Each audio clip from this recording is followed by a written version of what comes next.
Do you have any more accounts where there maybe are demons that are encountered? Yeah. Yeah.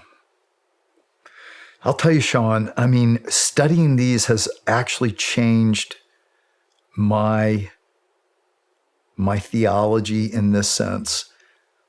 Even as a Christian and even as a pastor, I used to think a lot of it was, just fantastical, metaphorical, but hearing enough of these people saying the things they say, what I've come to is that on the good side, all of our, in some ways, wildest dreams and fantasies and fiction and, the things we only dream of that might be possible, that's better than that. And the horror that we can imagine and see and come up with, it's worse than that. And that both are based in a reality that's beyond this life. Yeah. So this one guy that I interviewed for the new book for Imagine the God of Heaven, he's in there. His name is Jim Woodford, and he was a commercial airline pilot, agnostic. He grew up Catholic, but then kind of just, it didn't mean anything to him ever. He said never prayed a day in his life. His wife was a Christian and was praying for him.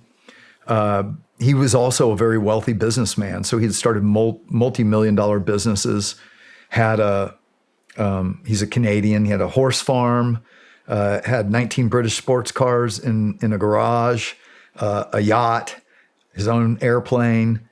But he got Guillain-Barré disease, which is very painful.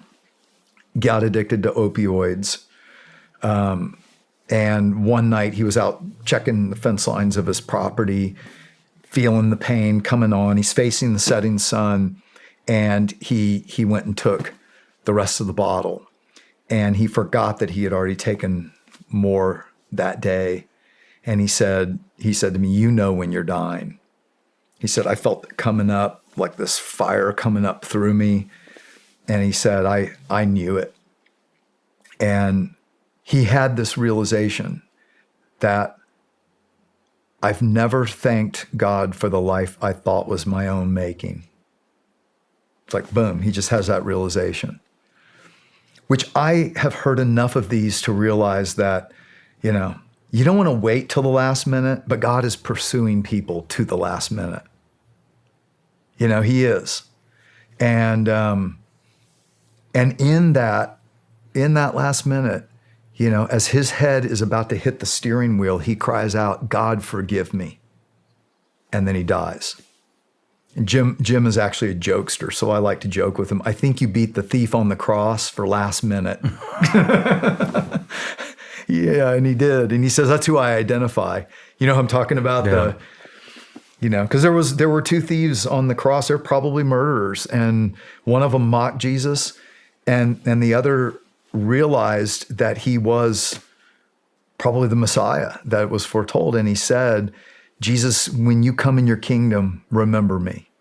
That was it. Jesus said nothing to the guy mocking him and demanding that he get them all down off the cross if he's really God, which is fascinating. We say, prove yourself to me, God. He's like, I don't need to. But the humble guy who realizes we deserve this, he doesn't. Will you remember me? And Jesus said to him, you'll be with me in paradise today. It's a great thing to remember. Yeah. There's nothing we can do to keep ourselves from God and his love except say, I don't need you. I'm good. What are some of the commonalities that you see when it comes to hell experiences? Well, let me finish telling you about Jim. So Jim then is going up, and he is going through this tunnel he calls it a tunnel of light. And then he comes out, and he interestingly had I wouldn't say this is common, but I've seen more common like this where they both get a heavenly and a hellish experience. And I find that those who they cry out to God for forgiveness last minute. It's almost like he lets them see where they were headed before rescuing them. I don't know if that's what's really going on, or maybe he's just saying, I know you're going back and I want you to see the reality of both. I don't know. But Jim, then he sees this beauty like on the right, but then it's almost, he said there was almost like a line of delineation, and then it got more and more gray and black, and then almost like a black charcoal crevasse that just dropped off into nothingness. And I don't know why, but out of curiosity, he starts to go over there to see what it is. And it's like, he said, imagine looking down into the darkest black valley you can imagine, but darker than that. And then he saw a tiny pinpoint of light, almost like a campfire in the distance. And he hears something open up, and he sees this, what he called a creature, come out of it. And it's in the book, but basically that creature comes for him and knows his name. And he realizes that, it wanted to claim him, which I know. I mean, honestly, if I were listening to this as my skeptical self, I'd be like, oh, this is make-believe. And when Jim told it to me, that's what I was thinking. And if I hadn't heard enough of them, if I hadn't heard enough of them, but I have, that I think there's a reality to it. Who do you think the demons are? These creatures? I think they are created by God. I think they were angels. And that is what the Bible tells us, that God created another species called the angelic species. Just like, we're a species, and dogs are a species, and cats are a species, there are angels. And they're even either subspecies or other species within that. There are seraphim, there are cherubim. They don't look like, humans with wings. They look otherworldly. And I've had near-death experiencers describe them to me. I know. What do they look like? Creatures with eyes all over them. How do they describe them? I mean, Ezekiel in the Bible describes the same things that I've heard near-death experiencers describe. So there are life forms, and there are creatures beyond just what we know and see and imagine. Well, I'd love to hear some descriptions of what these look like. Well, okay, so interestingly, seraphim looks somewhat like a serpent, but with wings and not exactly like we would think. And according to the Jewish prophets, like Ezekiel, who claims that they saw these creatures around God's throne, they inhabit that place. Now, it's fascinating because Satan, who we call Satan, which just means accuser, that's what Satan means. So a Satan is an accuser. Lucifer is who we mean, and Lucifer means light bearer. But he was a cherubim. He was one of these creatures around God's throne guarding the most, what near-death experiencers have told me who have seen that or been there is it is the most powerful place in the universe. It's also the most splendid, spectacular, energized. Like it's where everyone would want to be. But also it's solid and physical, but crystal clear at the same time, which I don't know what that means, Yeah. But that's what they say. But interestingly, that's what John describes in the book of Revelation. That's what Ezekiel, a Jewish prophet, describes. So Yeah, so there are species that God created beyond humanity that are not bound by time and space like we are, that exist in dimensionalities beyond ours. I believe all that. I think the Bible teaches that. I think near-death experiencers confirm that. And not all of them follow God or God's will. So, as the biblical story goes, Lucifer rebels and decides he wants to raise himself above the Most High, above God. My will be done. And other angels and creatures that God created followed him. And in eternity, this gets into why I think, that age-old question, why would God, if God is all loving and God is all powerful, why in the world would he allow us to suffer like we do on this earth, right? It's an age-old question. And the one many atheists level at God, like that just proves there is no God. Which interestingly, it can be turned back around, because if there is no God, why are we bothered by suffering? It just is. It always has been. Why should it bother us? We evolved this way. But in fact, the reason we unanimously are opposed to it is that there's something in us that tells us something's not right. But not right according to who, right? Yeah. So it actually turns, I think, into an argument for God. But I think the answer to that question is that there are creatures created by God that rebelled against God in eternity, which decisions that aren't made in a sequence of time, when we make a decision in a sequence of time, we can change because it's not an eternal decision. Mm-hmm.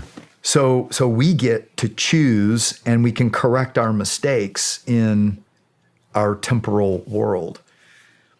But angels who chose my will, not God's will, there's only one place where God stays out.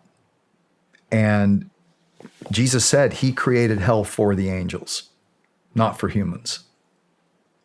So hell is the place where the love and the light and the life and the rulership of God, the will of God being done, does not happen. God says, okay, to the free will creature, have it your way. And so hell is angels becoming demons and people, devolving into our worst selves, tyrannizing one another, fight to dominate or be dominated.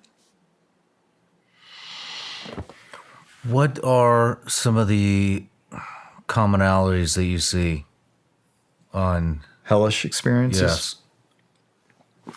In Imagine Heaven, in the chapter I do on hell, I kind of saw 3 or 4, I don't know if you call it levels, but different descriptions. So one is, I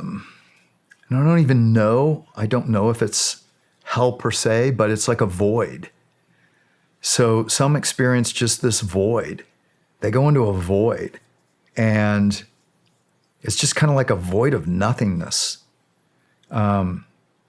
Another is what I called hell on earth. So this one, he was actually stationed at Camp Barkley in Texas before World War II. Dr. George Ritchie. In fact, he was the very first one to start talking about his near-death experience, which then led to Moody, the first one who researched it, which is the book I read decades ago. Wow.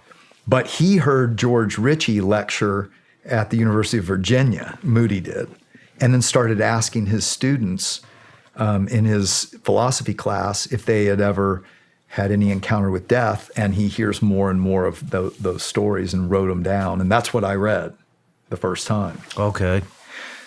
But George Ritchie has this experience where he dies of like a intense double pneumonia before he was being deployed he was going to medical school, but through the Army.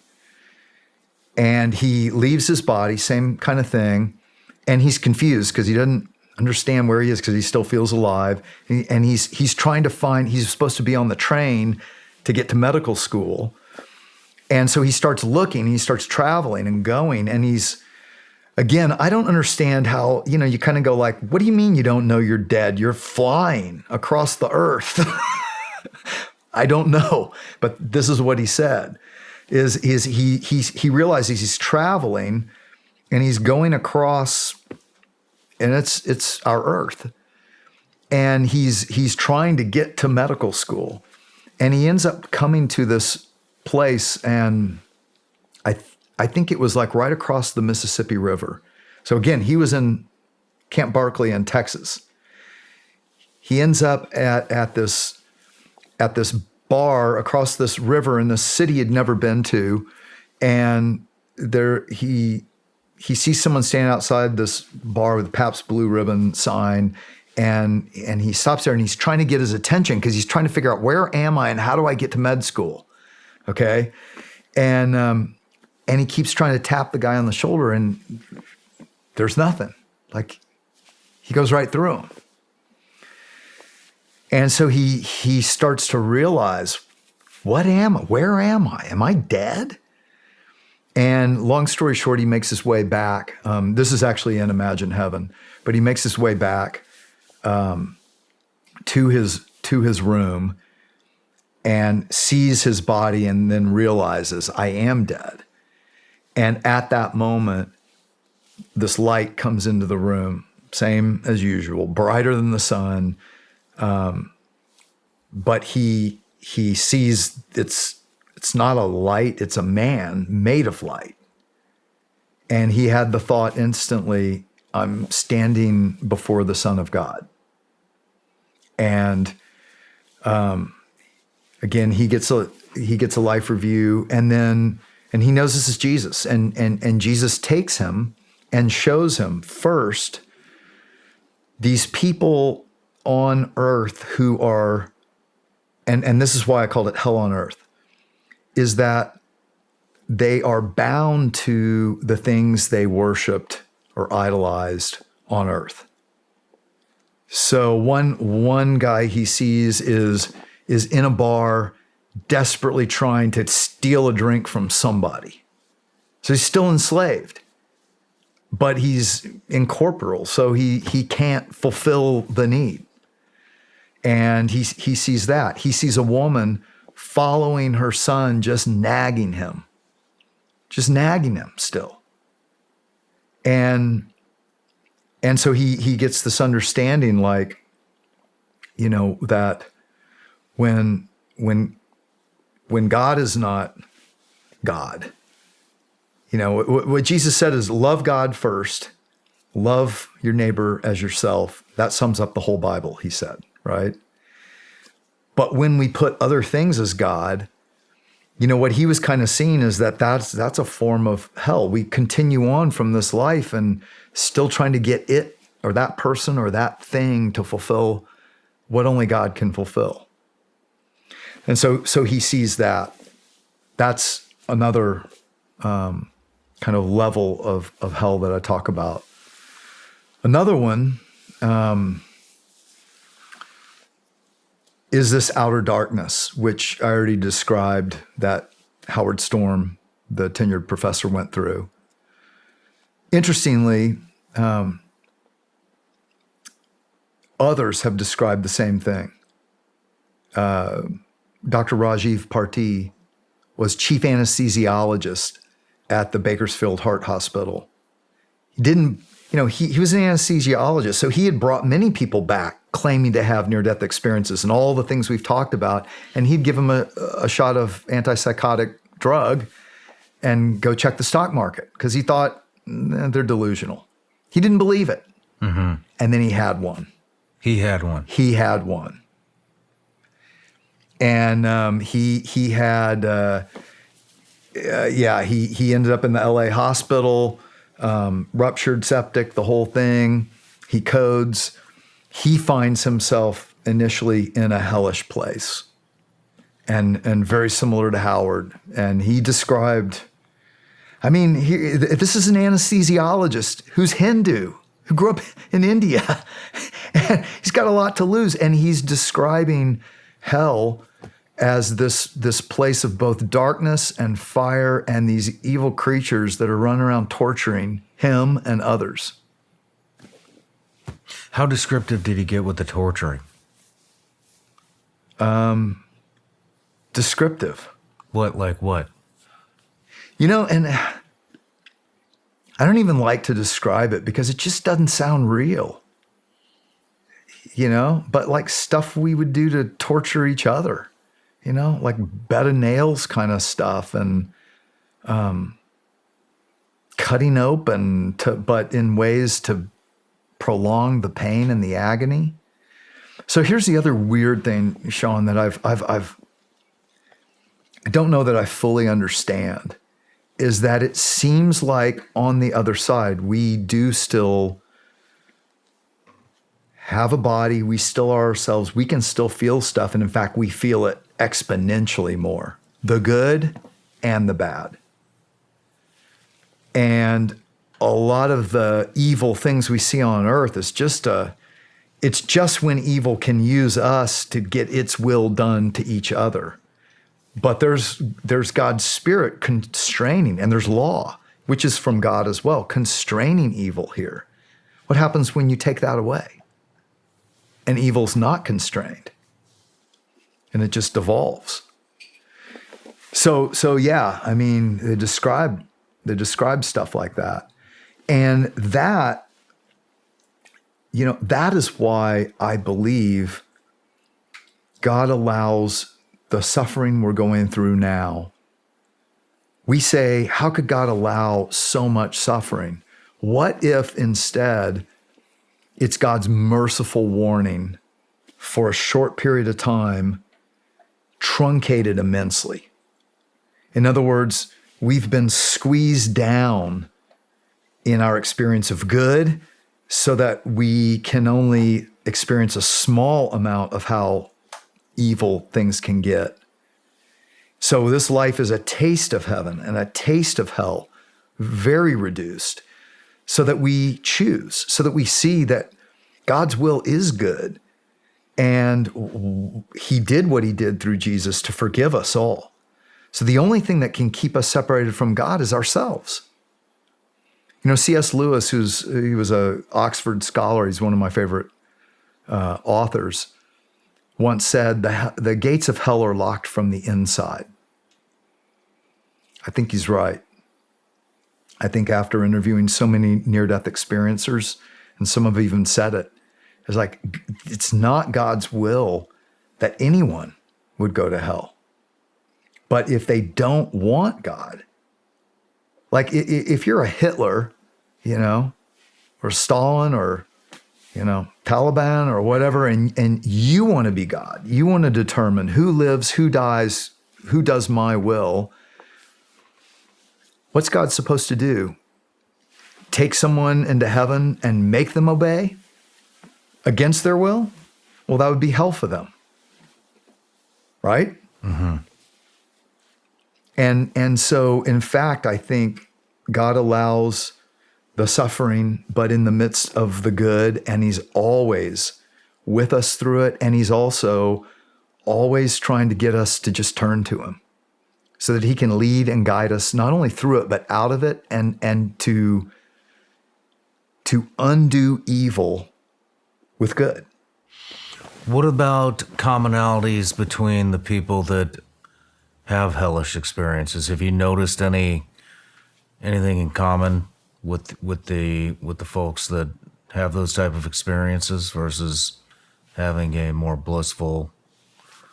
Well, here's one of the both hopeful and also interesting, is that most of the hellish experiences I've talked to have at some point, they cried out to God for forgiveness, and he rescued them.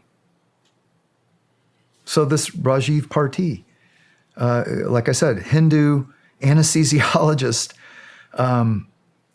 he does from that. He cries out to God, and he said, he used the word repenting. I was realizing my wrongs. He'd been verbally abusive toward his son. He had become addicted to painkillers. He was just all about materialism. He also got a life review and saw how he treated his patients poorly. They were just an object to make more money. He sees all this. And then he said, these two angels take him through this tunnel out of this hellish experience to this place of exquisite beauty, mountains, rivers, and forests, and all this, and into the presence of this God of light who knows him, who is love. And later, he encounters the same God of light and says to him, just like Paul on the Damascus Road, "Who are you, Lord?" Because he realizes this is not one of the gods I learned of in Hinduism. He's merciful, he's loving, he's compassionate. I thought he was going to send me back to hell. I deserved it, but he didn't. And he sends me back and he says, "You still have a purpose, and I want you to learn, and I want you to love." And so he sees this God of light again, and he says, "Who are you, Lord?" And he says, out of the light steps a man in a robe with a beard, gold sash, and says to him, "I'm Jesus, your Savior." Wow. Wow. So you got a Rwandan imam, you got an anesthesiologist who is Hindu, I have a manufacturing engineer I haven't told you about fully, who grew up in India as well, describes the holy city of God. The cartel couple. And here's the point. God is good even to those who don't deserve it, and none of us deserve it.